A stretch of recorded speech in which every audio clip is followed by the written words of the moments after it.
Hey guys, welcome back to my channel, Happy Girl Alaska. I'm your girl Terry, and if you are new to this channel, welcome, and if you're a subscriber, welcome back. I am calling this video my Alaskan Tingz haul. And basically what it is I'm gonna show you some of the things that I have purchased or that were gifted to me throughout my lifetime living here in Anchorage, Alaska. And so I have a lot of artistic type of pieces, and some of them have like some really interesting stories behind the artist. So I'll be sure to include that. And there's one piece in particular that has a history. It's kind of a really sad, you could call it a tragedy, and I don't think we hear about it quite enough. It's something that yeah, we'll get into this. I'm about to jump ahead. I might get a little emotional, but I feel like it's important to share. If I'm going to show you the artwork, I might as well give you the background and the context behind it. Okay, so the first item I want to show you is this for Rendezvous Pin. Now, a lot of you have probably heard of For Rendezvous. For those of you who have not, let me give you a little background on what that is. So basically, For Rendezvous is a winter festival that is observed by people in Anchorage, Alaska. It's been around for several years. The name For Rendezvous derives from swap meets at which fur trappers would gather to sell their winter harvest.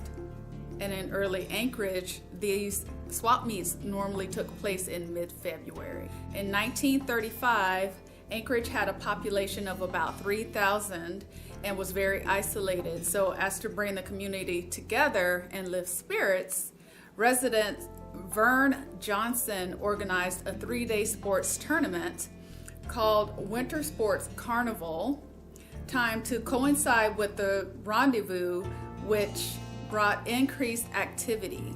As the fur trade was then the second largest industry in Alaska, folding it into the event seemed natural, and it was renamed the Winter Sports Tournament and For Rendezvous from 1937, and later just called For Rendezvous. So every year you go downtown and they make a big thing about it. I want to say I made a video. It was either an Iditarod video or for a Rendezvous video where they have like a carnival down there. They have the dog sled races. They have different merchants that are out there selling furs. You can pick up these pins. They make a pin every single year, and it has they choose a pin every year that is designed by an Alaska resident. And I thought this one was so cute. It has the pictures of the huskies on the front. There are 3 huskies, and yeah, I really like this one. I have some other ones too, but I put them up, and I guess I was trying to safeguard them so much till I hid them from myself, so I'm not sure where they are. I actually have 3 of these pins. They're dated 2018. I want to say that the For Rendezvous this year was canceled because of the whole COVID outbreak and everything. But what I want to do is give away 2 of these pins to a subscriber, and this is how you could, I guess you could say, win these pins, is if you could go to my website, and I actually do have a website now. It's happygirlalaska.com, and in a section there, it says email me, and if you can put in there what my favorite color is, and if you can guess my favorite color, I'm gonna gift it to the first 2 people who send me the email. So I'll see like the order in which it shows up in the in my inbox. And so after I see that, I will need for you to include, so after the winners are chosen, and I will announce them on my channel, what I'll do is I'll need your address so that I can send you a pin.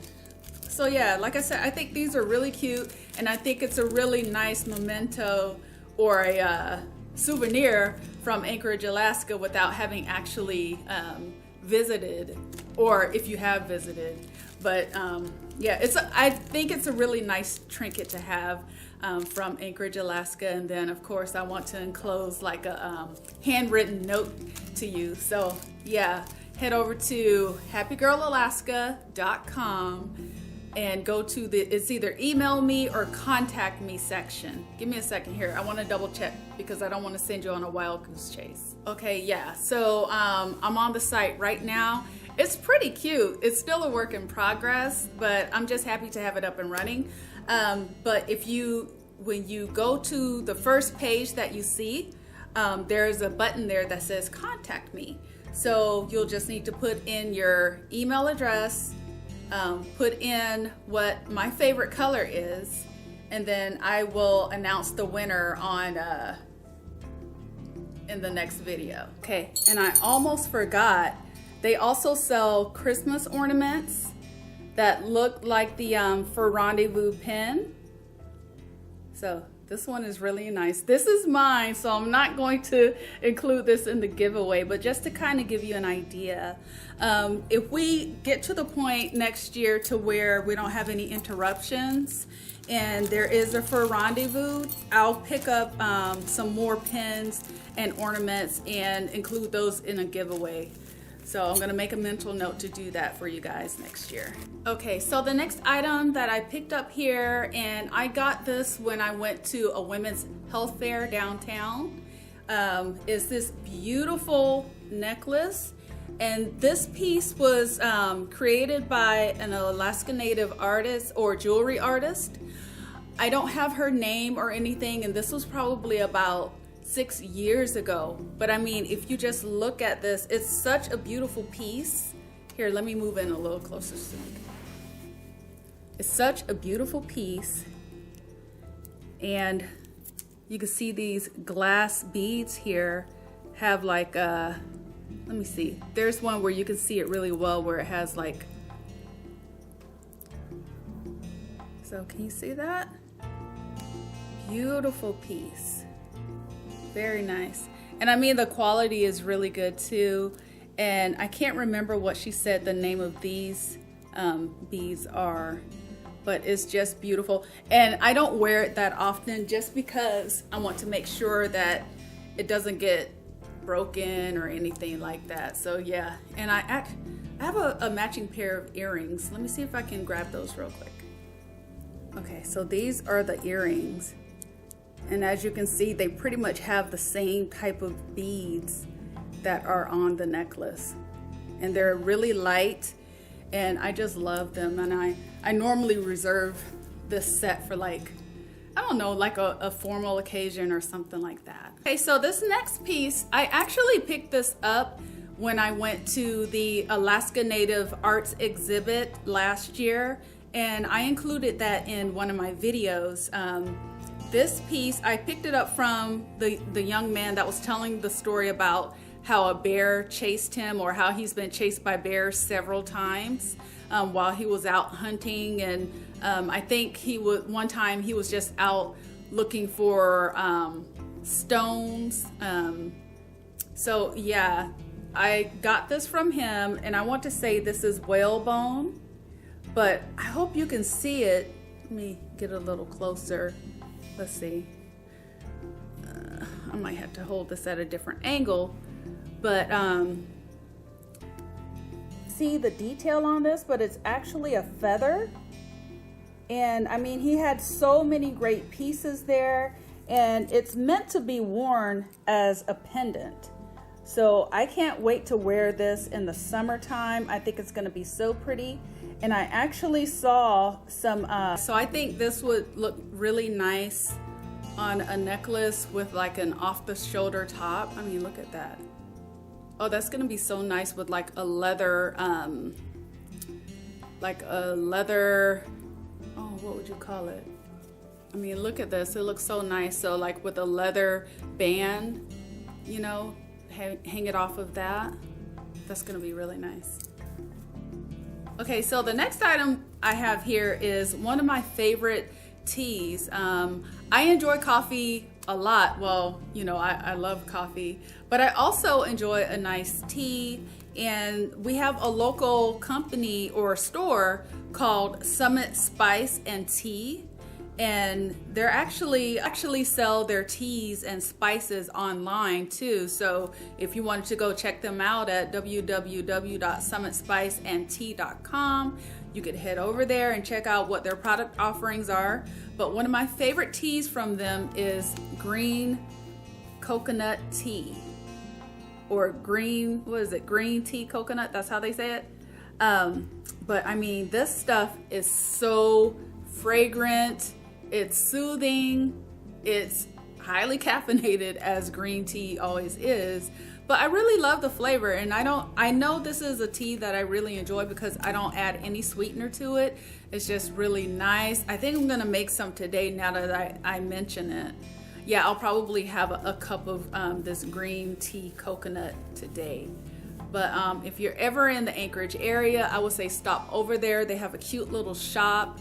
Yeah, I think I might pay that place a visit once they open back up. They're not open yet. But yeah. Okay, and so to follow up with the Summit Spice tea, this is one of my favorite Alaska coffee mugs, and as you can see, it's pretty tall. I want to say it holds maybe about 16 ounces. But the name of the shop, which is local, that sells these, is the Arctic Circle. And I mean, I just think it's so cute, and I was just tickled when I went to work for my new employer, or yeah, my current employer. The woman at the front desk had the same type of coffee mug I had, and she's Alaska Native as well. I'm not sure. I want to say she's Athabascan. I can't remember, but she said this is her favorite coffee mug, and she takes it to work and she brings it back home, and this is the only coffee mug she drinks out of. So I thought that was really cute and really cool that we have the same one. But if you look at it, you see it has these beautiful flowers, and then it says Alaska. So, and this is what it looks like on the inside. Is that clean? Yeah. Yeah, so one of my favorite coffee mugs. Okay, so this next item I have here is an Aloo knife, an Alaskan knife. And I know that everyone who visits Anchorage or visits Alaska almost always purchases one of these as a souvenir. I got this probably about 15 years ago. I kept it in the packaging, but I just felt like as an Alaska resident, I should own one of these. And I've been intending on putting this out on display, but I just haven't gotten around to doing it yet. But yeah, this is like one of the traditional knives used by the Alaskan natives. The Aloo knife has been an important tool to Native Alaskans for more than 5,000 years. It is used to skin seals, moose, and other game, fillet salmon, as well as cut vegetables, herbs, and thread. The unique shape of the Aloo has stayed relatively the same over the years. Its design has needed little improvement.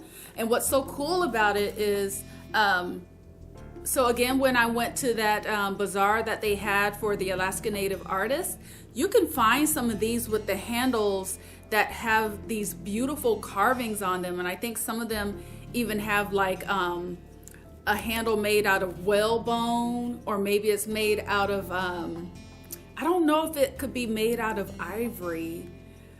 I'm not sure, but I mean, and some of them are like this really ornate carved wood. I mean, they're beautiful. This one is pretty much just like your regular Aloo knife you would pick up in the souvenir store. But yeah, I think this is really cool and something that I think every Alaska resident should have. Okay, let's get into the artwork. Okay, so this piece that I'm showing you right now is, this wasn't made by, she's not originally from Alaska. The artist is not originally from Alaska, but she is an Alaska resident. I want to say she's a transplant from Chicago, and her name is Kate Savigny, I believe is how you pronounce that. But there's also a little history about her, and we'll get back to the artwork. It says here she was born in East Chicago, Illinois. She studied art at the Chicago Art Institute and the Academy of Art in Chicago. Kate moved to Haines, Alaska in 1994, so she's been here for a while. As a young adult in search of a better life, she met her husband, and it goes on to talk about her and her husband, and they got married in 2002, and they have they have three sons, and the most recent son was born back in 2011, and says here she has two great loves, her family and art. One brings her joy and the other brings her sanity. And I love her art. If you look at it really closely, here, let me take it out of the, that glare is gonna, I think the glare might take away from you actually being able to enjoy this piece. Okay, there we go. See that? Hopefully you can see that pretty well. But if you look at it really closely, you see that she, for the leaves, they're like in little tiny dots. And I want to say that might be her signature style or something like that. I can't remember. But yeah, her shop, I want to say her shop is located downtown. It's been a while, and this was actually gifted to me from a friend of mine, I want to say back in 2015, and she wrote a note on here, and I don't know if my friend had her write this note or she just wrote it, but it says, "The road to peace is a short one." So yeah, this is one of my, and I haven't had it framed yet, but I really want to. I'm taking extra care. I don't remember how this hole got here, but I'm taking extra care keeping it in the packaging because I don't want it to get ruined, and one day I am going to find a place for it here in my home. So the next two pieces of artwork I'm going to show you is actually created by an Alaska native. His name is Ken Lisborn, and I also picked these pieces up back when I went to that women's health bazaar or health show that was held downtown. And this piece, the first piece I'm going to show you here, is his depiction of what is called a blanket toss. I hope you can see this. I see that glare coming in from the sun, but I mean, this is such a fun piece here. And for those of you who are not aware of what the blanket toss is, I'm gonna go to Wikipedia real quick and just read you a definition, but I do know that it is a traditional activity that the Alaska Native peoples do engage in, and it's a lot of fun. This is something that you will see during For Rendezvous downtown. They'll bring a blanket out and someone gets in the middle. I mean, it's huge. Give me a second. Let me pull this up so I can read to you. And I'm gonna look up how big is this blanket. Okay. So it says here, the blanket toss is now conducted as entertainment, but it didn't originate that way. The Inupiaq hunter would be tossed in the air, enabling them to see across the horizon to hunt game. Now 30 or more Inupiaq gather in a circle, holding the edges of a large skin made from walrus hides, and toss someone into the air as high as possible. The person being tossed throws gifts into the crowd and loses their turn when they lose their balance. The object is to maintain balance and return to the blanket without falling over. So, I mean, it's just, let me show you this again. But he captured so many of the details here. You can see like the, what's that, sunrise, sunset in the back with the birds flying overhead. You can see all of the people in the village just gathered around together and Some folks are holding the blanket. Some people are spectators. I mean, it's just, this is a really fun piece to me. It's really fun. I haven't put it in a frame just yet, but I do have it, packaged away somewhere safe so that when I get ready to put it on display, you know, it won't be damaged or anything. So, okay, I'm gonna show you the piece, and then I'm going to read the background on this piece, and then I'm going to show you again, just so you can see how, or appreciate how powerful this this piece is. Okay.